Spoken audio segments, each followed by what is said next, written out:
दोस्तों, भारत और रूस की साझेदारी ऊर्जा के क्षेत्र में काफी ज्यादा बढ़ चुकी है और अब इसी की कड़ी में रूस की सबसे बड़ी कोयला सप्लायर कंपनी जिसका नाम साइबेरियन कोयल एनर्जी कंपनी है, वह भारत से बात कर रही है ताकि भारत के अंदर SCES अपना एक नया ऑफिस खोल सके, जिससे भारत और रूस के बीच में बातचीत करने में आसानी होगी और इससे दोनों देशों के ऊर्जा व्यापार को एक नई उड़ान मिल सकेगी। दरअसल दोस्तों, रूस के कोयले के लिए भारत कुछ सबसे बड़े बाजारों में से एक बनकर सामने आया है और ये केवल यूरोप द्वारा लगाए गए आर्थिक प्रतिबंधों की वजह से ही संभव हो पाया है। दोस्तों, यूरोपियन देशों ने रूस के ऊपर ऊर्जा के क्षेत्र से जुड़े हुए काफी सामानों में प्रतिबंध लगा दिए हैं। इसके अलावा यूक्रेन युद्ध की वजह से रूस का आर्थिक बहिष्कार भी किया है, जिसका नतीजा ये हुआ कि रूस की कंपनियां अब भारत में ज्यादा व्यापार करना चाहती है और भारत रूस के कुछ सबसे बड़े ऊर्जा खरीदार के रूप में उभर कर सामने आया है। दोस्तों, रूस की इस कंपनी ने ये बात कबूली है कि परंपरागत तौर पर भारत रूस के कोयले के लिए काफी छोटा बाजार हुआ करता था, लेकिन रूस पर लगे आर्थिक प्रतिबंधों की वजह से ये सब पूरी तरीके से बदल गया है। केवल साल 2022 के 6 महीने में ही भारत ने रूस से 1.25 मिलियन टन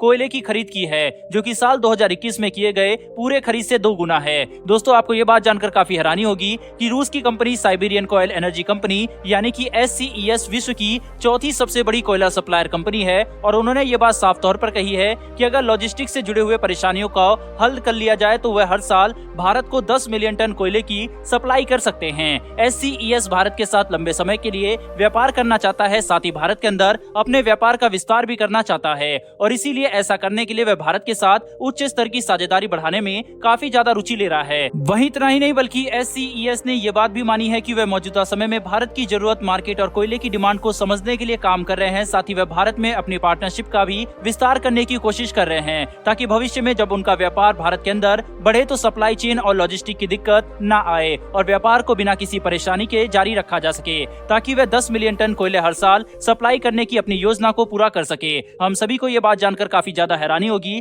कि भारत और रूस के बीच में ऊर्जा के क्षेत्र में साझेदारी और व्यापार कितना ज्यादा तेजी से बढ़ रहा है। रूस की इस कंपनी का ये कहना है कि उन्होंने कुछ महीनों में ही साल दर साल के मुकाबले 50% ज्यादा विकास दर देखी है, जो कि अपने आप में ही बहुत बड़ी बात है। SCES ने ये बात भी साफ तौर पर कही है कि परंपरागत तौर पर भारत रूस से सालाना 5 से 7 मिलियन टन कोयला खरीदा करता था, लेकिन अब भारत केवल 1 महीने में ही 2 मिलियन टन कोयला खरीद रहा है। यानी कि इस रफ्तार से भी अगर आंकड़ों का हिसाब लगाया जाए तो भारत हर साल केवल रशिया से ही 24 मिलियन टन कोयला खरीद रहा है, जो कि बहुत बड़ा आंकड़ा है। SCES भविष्य में भारत के ऊर्जा क्षेत्र में चल रहे बड़े प्रोजेक्ट में भी निवेश करना चाहती है। इसके बदले में SCES ये चाहती है कि भारत साइबेरिया के अंदर ऊर्जा प्रोजेक्ट में निवेश करे ताकि रूस के साइबेरिया क्षेत्र का भी विकास किया जा सके। साइबेरिया में बहुत बड़े ऊर्जा के भंडार मौजूद है जो कि हमारी ऊर्जा की जरूरत को पूरा कर सकते हैं, लेकिन रूस इसे अकेला नहीं कर सकता, इसीलिए उन्हें भारत के निवेश की जरूरत है ताकि साइबेरिया में मौजूद असीम ऊर्जा भंडारों का इस्तेमाल किया जा सके। इससे भारत और रूस दोनों को ही फायदा काफी ज्यादा होने वाला है।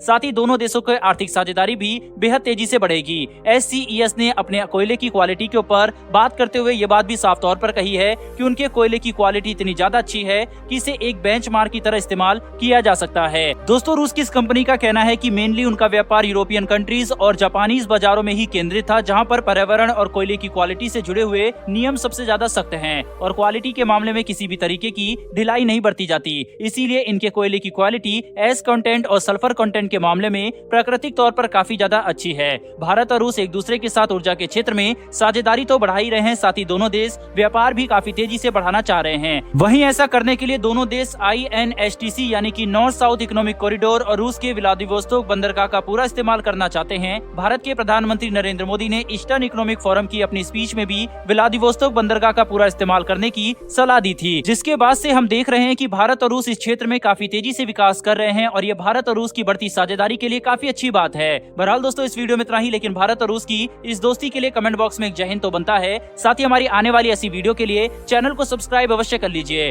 फिर मिलेंगे ऐसी एक नई वीडियो के साथ। धन्यवाद। जय हिंद।